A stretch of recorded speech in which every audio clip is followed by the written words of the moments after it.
नमस्कार प्रिय साथियों, आप सबके लिए फिर से पौराणिक कहानी लेकर मैं आया हूँ।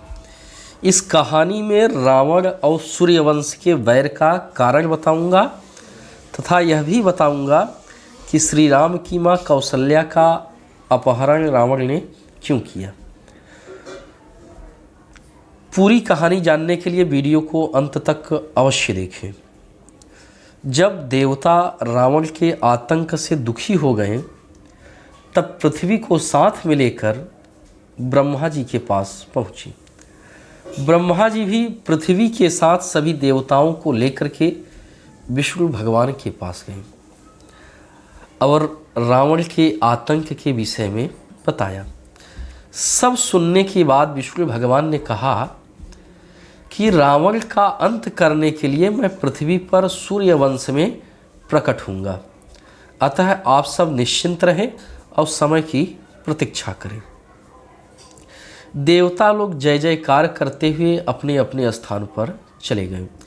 जब यह बात रावण को पता चली तब वह सोचा कि सूर्यवंशी तो मेरे वश में रहते हैं, वे मुझको क्या मार सकेंगे। फिर भी विचार किया कि शत्रु को कमज़ोर नहीं समझना चाहिए और अपने राक्षसों को वहाँ पर लगा दिया और कहा कि किसी का भी सूर्यवंश में जन्म होता है अथवा मरण होता है, हमें जरूर बताया जाए। उसके निशाचर अपने काम में लग गए। जब राजा दिलीप का शासन चल रहा था तब वह राजा के पराक्रम को देखने के लिए ब्राह्मण का भेष में दिलीप के महल में चला गया। राजा दिलीप उस समय महल में नहीं थे। रानियों ने रावण को ब्राह्मण समझकर बैठाया। जब रानी चरण पूजने लगी तब रावण ने अपना रूप दिखाया, जिसे देखते ही सभी रानी भयभीत होकर घरों में भाग गई। फिर रावण सरयू के किनारे आया। उसने देखा कि राजा दिलीप पूजा करते करते कुछ चावल के दाने फेंके। लोगों ने जब चावल फेंकने का कारण पूछा तब राजा दिलीप ने कहा कि एक सिंह ने वन में गाय पकड़ी है, इस कारण मैंने चावल फेंका। यह चावल सिंह को 100 तीर के समान लगेंगे। रावण यह सुनकर बड़ा आश्चर्य में हुआ और वन में जाकर देखा तो सिंह मृत पड़ा हुआ है और उसके शरीर में 100 बाण लगे हुए हैं। रावण राजा दिलीप का यह प्रताप समझकर अपने घर चला गया। जब राजा दिलीप महल में आए तब रानियों ने यह सब चरित्र उनसे कह सुनाया। रावण का व्यवहार सुनकर महाराजा दिलीप ने अंजलि में जल ग्रहण किया और पावन मंत्र पढ़कर क्रोधित हो दक्षिण दिशा में छोड़ दिया। उस मंत्र युक्त जल से 10 लाख बाण हुए। तब राजा ने कहा कि लंका में तुम जाओ, त्रिकूट पर्वत को उसके स्वामी अर्थात रावण के साथ समुद्र में डुबो दो। पवन की गति को भी तिरस्कृत करने वाले बाण लंका का विनाश करने लगे। तब मंदोदरी दोनों हाथ जोड़कर बहुत प्रकार से विनती की। राजा दिलीप की दुहाई देकर बोली कि यहाँ पर कोई राजा नहीं है, आप क्यों प्रजा को इतना कष्ट दे रहे, मार रहे हैं। बाण राजा दिलीप के पास फिर आए तब राजा सोच समझकर चुप रहे।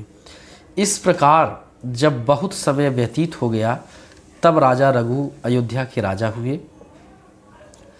जब रावण ने से कर मांगा तो राजा रघु ने अपना बाण से लंका के बहुत घर ढहाए और मंदोदरी के विनय पूर्वक वचन से बाण लौट आए। फिर जब महाबलवान राजा अज हुए तो इनसे और रावण से बहुत युद्ध हुआ। पवन अस्त्र से सेना सहित रावण को लंका में पहुंचा दिया। इनको तेजस्वी देखकर रावण चुप रहा। फिर आकर दशरथ जी ने जब जन्म लिया 10,000 सूर्य की किरणों के समान 10 दिशाओं में जिसका रथ जाए और जिसका पुत्र 10 सिर वाले का शत्रु हो उसको राजा दशरथ कहते हैं। रावण दशरथ को राजा बनते ही अपने दूतों को कर मांगने के लिए भेजा। राजा ने अपने बाणों से लंका के द्वार बंद कर दिए और कहा, जब रावण यह दरवाज़ा खोल ले तो बिना युद्ध किए ही कर दे दूंगा। रावण दरवाज़ा नहीं खोल पाया। रावण ने हार मान ली। बाण फिर दशरथ के पास चले गए। तब रावण ने आकाशवाणी और ब्रह्मा जी के वरदान की बात विचार करके मन में विचार किया। तब रावण ने आकाशवाणी और ब्रह्मा के वरदान की बात विचार वन में जाकर कठोर तपस्या की। ब्रह्मा जी ने कहा, वर मांगो। तब रावण बोला कि राजा दशरथ के वीर्य से कोई पुत्र उत्पन्न ना हो। ब्रह्मा जी दुखी मन से वरदान दे चले गए।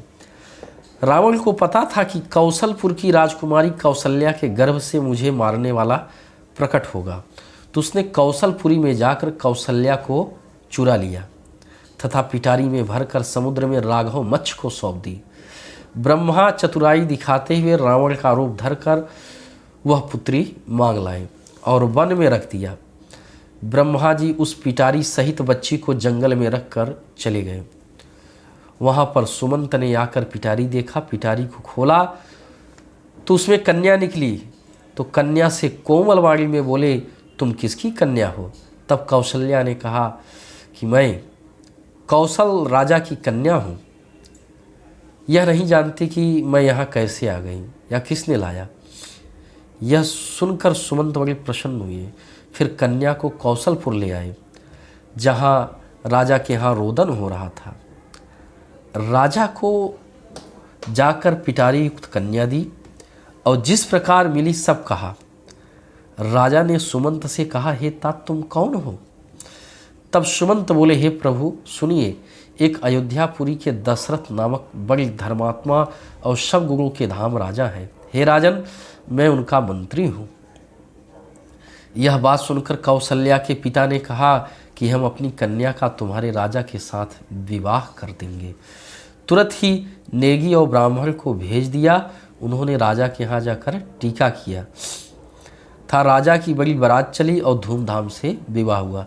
कश्मीर से चतुर और श्रेष्ठ कैकेयी का विवाह हुआ। फिर सुमित्रा से विवाह किया। यज्ञ के प्रसाद को खाकर सब गर्भ को प्राप्त हुई, जिससे राम, लक्ष्मण, भरत और शत्रुघ्न का जन्म हुआ। रावण ने प्रमादवश सीता का हरण किया था। भगवान श्री राम के बाणों द्वारा पूरे परिवार के साथ मृत्यु को प्राप्त हुआ। प्रिय साथियों, यह जानकारी आपको कैसे लगी कमेंट में ज़रूर बताना तथा लाइक और सब्सक्राइब करना ना भूलना।